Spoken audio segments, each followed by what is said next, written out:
저는 서울대학교 경영대학 교수 석승훈입니다. 다른 분들이 좀 좋은 얘기들 많이 하실 것 같아서 저는 조금 삐딱하게 ESG는 요즘 유행하는 그 오징어 게임이다 이렇게 얘기하겠습니다.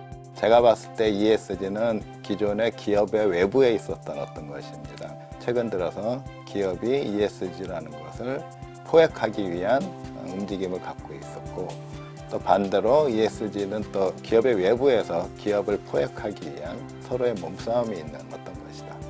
누가 누구를 포획하느냐에 따라서 기업의 이익으로 환원할 것이냐, 아니면 사회적 가치에 좀 더 중점을 두는 형태로 이게 포획될 것이냐, 이거에 대한 어떤 몸싸움이 있는 것이다.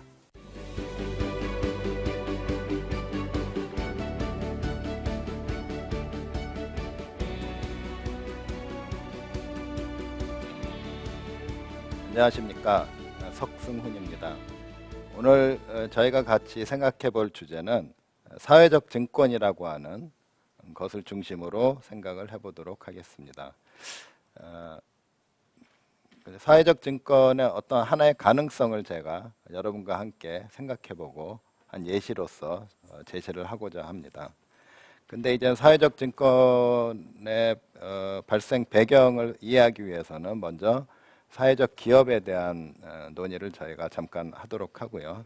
그 다음에 아마도 사회적 증권의 예시보다 더 중요한 것은 사회적 증권이라고 하는 어떤 새로운 걸 만들어내기 위해서는 우리가 어떤 금융적인 상상이 필요하다라고 제가 이제 생각을 하는데요. 바로 그 기반이 되는 금융적 상상에 대해서 또 말씀을 나누도록 하겠습니다.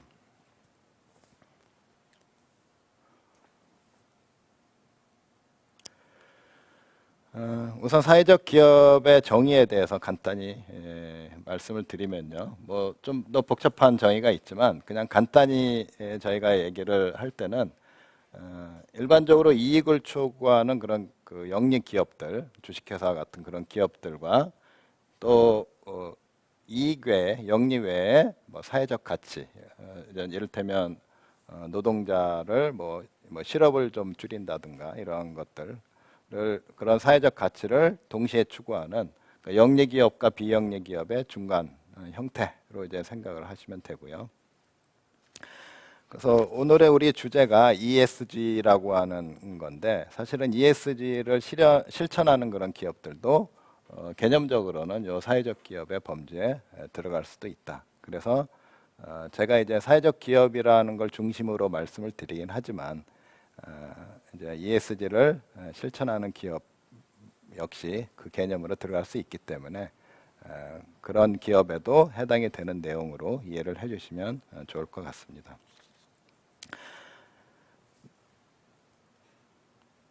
그래서 이런 사회적 기업은 영리만 추구하는 기업에 비해서 상대적으로 경쟁 여류에 있게 되죠. 일반 기업은 이익만을 추구함에도 불구하고 경쟁으로 인해서 이제 생존하기 힘든데, 거기 그 영리적인 목적과 더불어서 비영리적인 것까지 동시에 추구해야 되기 때문에 상대적으로 경쟁에서 뒤처질 가능성이 큽니다. 그래서 사회적 증권 시장이 탄생을 하게 되고요. 사회적 증권 시장에서의 이제 목표는 이러한 그 사회적 기업들의 자생력을 도와주기 위해서 여러 가지 펀딩을 중개해주는 그런 시장으로서 이제 만들어지게 됩니다. 그래서 여러 나라에서 이제 실험적으로 만들어져 있고요. 여기 보시면 뭐 브라질, 남아프리카 공화국, 싱가포르, 캐나다, 영국 등 점점 더 이제 많은 곳에서 만들어지고 있을 것으로 생각을 합니다.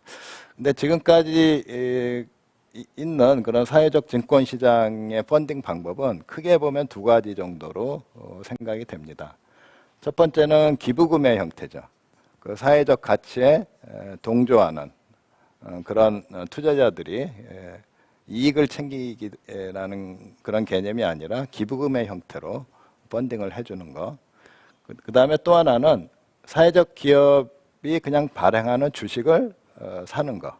주식에 대한 일반 투자랑 똑같은데, 다만 그 기업이 일반 영리 기업이 아니라 사회적 기업이다라는 이제 그 차이죠.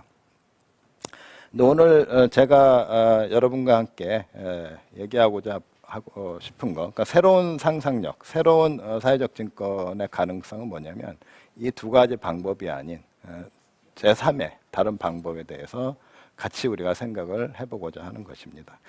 그래서 이제 사회적 증권 시장이라고 하는 것은 이러한 그 사회적 기업에 대한 어떤 배려로서 만들어지게 되었다는 점, 그래서 거기까지 일단은 말씀을 드리겠습니다. 그래서 이제 제가 제안하는 사회적 증권의 어떤 가능성을 이해하기 위해서는 그 정지 작업으로서 지금 우리가 일반적으로 주식 투자를 했을 때 그 주식에 대한, 그래서 주가에 대한 우리의 지금 이해도 사실은 하나의 상상력에 의한 어떤 의뢰, 리추얼이라고 하는 의뢰 안에서 일어나는 일이지, 많은 사람들이 생각할 수도 있는, 그러니까 실제로 이 주주한테 돌아가는 몫을 계산하는 것이 주가다 라고 하는 그런 생각, 역시 그것은 어떤 진실이라기보다는 하나의 그 상상 속의 스토리다 라는 점을 제가 강조를 드리려고 합니다.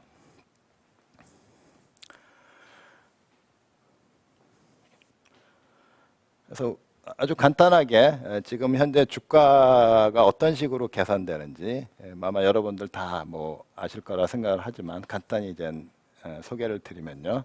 기본적으로 우리 교과서 속의 기업 가치는 채권 가치와 주식 가치의 이제 합으로 만들어지게 되는데요. 근데 사실상 그게 조금 더 발전을 하면 기업 가치는 결국은 채권자나 주주는 둘 다 자본가 그룹이죠. 금융 투자자, 자본가의 그룹이고 기업의 가치는 자본가에게 소속되는 것이다 라고 하는 그런 생각을 바탕으로 깔고 있습니다. 그래서 그게 조금 더 발전하면 기업은 주주의 것이다 라고 하는 데까지 가게 되는데요. 근데 사실은 이러한 그 이러한 시각은 좀 불편하게도 기업은 주식회사 같은 그런 현대적 기업은 기본적으로 법인격을 갖고 있다라고 하는 근본적인 가정과 배치됩니다. 법인격이 의미하는 건 뭐냐면 법인의 것은 법인 것이라는 것이죠. 법적으로 인격체를 줬기 때문에 그 법인은 어떤 계약의 당사자가 될 수 있고 책임과 권한의 그 당사자가 될 수 있습니다. 그래서 재산의 분리라고 하는 그 어떤 법적인 그 용어들인데요. 재산의 분리가 일어나고 재산의 분리가 의미하는 것은 회사의 재산은 주주의 것이 아니라 회사 자체의 것이다라고 하는 것이죠. 그래서 거기에 관련된 뭐 여러 개념들이 있습니다. 그래서 조직 격리라든가 뭐 우선 원칙, 청산 방지 원칙들이 있는데 기본적으로 저러한 것들은 법인인 회사에 소속돼 있는 것은 법인의 것이다 라고 하는 것을 나타내는 것입니다. 그래서 현재 그 우리가 일반적으로 주가 계산을 할 때 사람들이 갖고 있는 그 시각은 기업은 주주의 것이다라고 하는 시각이죠. 그래서 기업 안에 유보된 거는 주주의 것이죠. 그러나 그것은 법인격을 줬을 때, 기업에게 법인이라고 하는 걸 줬을 때 그 개념과는 배치되는 것이죠. 그래서 법인의 개념은 근대적인 개념이라고 생각할 수 있고요. 그 다음에 우리가 일단 뭐 구멍가게 같은 걸 하면 그거는 그 주인 것이죠. 그런 식의 개념은 사실은 전 근대적인 개념이죠. 그래서 어떤 의미에서는 우리가 주식 투자를 할 때 갖고 있는 주주에 대한 개념은 전 근대적인 개념이라는 것이죠. 법인격을 무시해야만 우리가 얻을 수 있는 그런 개념이라고 볼 수 있습니다. 그래서 실제로 주주 자체, 주주의 본질적인 그 가치를 계산해서 나온 게 주가가 아니라 이 상상 속에 그 법인격을 무시한 이 하나의 내러티브, 이 상상 속에서 우리가 상정하고 있는 이 가상의 인격체인 주주한테 기속되는 가치를 우리는 현재 주가라고 하면서 계산하고 있는 것이죠. 그런 의미에서 주가라고 하는 건 하나의 인덱스와 마찬가지다. 즉 본인한테 직접 들어오는 캐시플로우를 정확하게 계산하려고 해서 나오는 가격이 아니라 가상의 인물한테 돌아가는 캐시플로우를 계산해서 그걸 마치 내가 거기에 인덱스로서 투자하는 것과 마찬가지다라고 하는 개념이죠. 그래서 이게 바로 제가 사회적 증권 가능성에 대한 예시보다 더 중요하다 생각하는 점입니다. 우리가 당연하다고 느꼈던 주가라고 하는 것 자체도 이미 우리는 본질적으로 맞는 게 아니라 하나의 스토리 안에서 우리가 상상하고 있는 가상의 주체에 대한 캐시플로우를 마치 우리가 그 당사자인 것처럼 그거에 대해서 투자하고 있다는 것이죠. 그래서 그 다음 단계로 우리가 생각해 볼 수 있는 건 뭐냐면, 여기는 좀 넘어가도록 하겠습니다. 그렇다면 주가가 아닌 또 다른 상상력을 통해서 또 다른 사회적 증권을 만드는 것도 가능하지 않은 것인가? 가능할 것이다라고 하는 것이죠.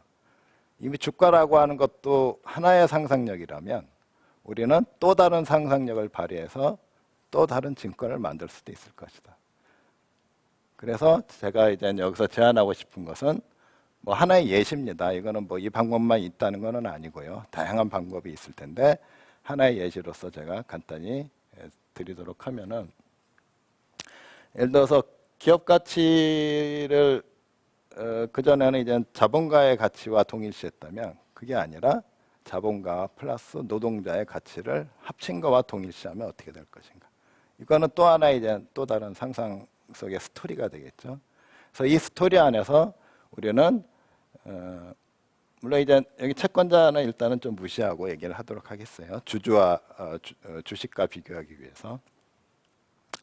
그래서 주주와 노동자를 하나 뭉뚱그린 하나의 새로운 상상 속의 인격체를 우리가 생각하고 그 인격체한테 귀속되는 캐시플로우를 하나의 인덱스로 잡아서 그 사회적 증권을 만들어서 그 사회적 증권에 투자하는 사람들은 바로 그 상상력 속에 있는 그 인격체로서 스스로 동화되고, 그래서 그 캐시플로우를 계산함으로써 사회적 증권의 가치가 변동하게 되는.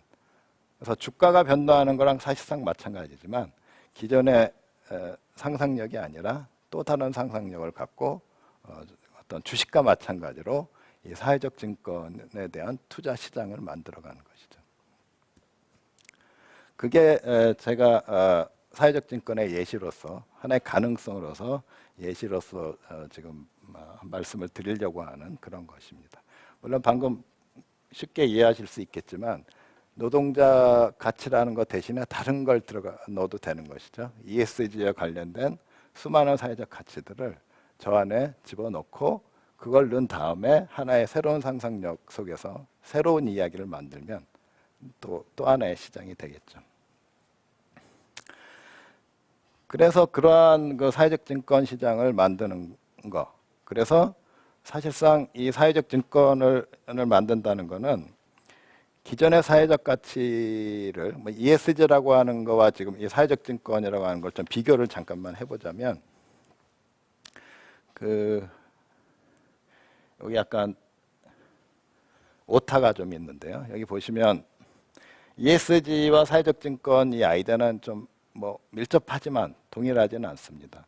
그래서 오타는 뭐냐면 ESG라고 하는 거는 주주에게 사회적 가치를 고려할 것을 요구하는 것이라면, 그것은 지금 사회적 증권이라고 하는 거는 그걸 요구할 필요가 없이 스스로 투자자한테 사회적 가치가 자기들의 이익과 동화되도록 만드는 것이죠. 그에 비해서 ESG라고 하는 거는 뭐 여러 가지 다양한 해석이 있겠지만 경영학과 좀 관련돼서 생각해 보면 기업은 주주의 것이라는 걸 전제로 해놓고 ESG를 요구하는 것이죠. 그런 의미에서 ESG라고 하는 그 아이디어는 주식과 동일한 의뢰를 공유하는 것입니다. 지금 여기 타이포가 공유가 아니라고 되어 있지만 아님이 아니라 맞는 것이죠. 그래서 동일한 의뢰를 공유는 하지만 서로 대척하는 것으로 저한테는 그렇게 해석이 되고요.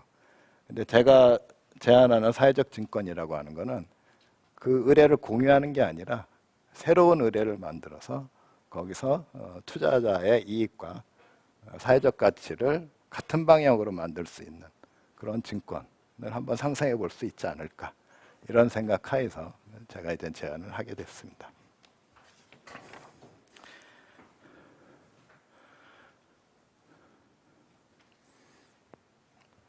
예, 이상으로 발표를 마치겠습니다.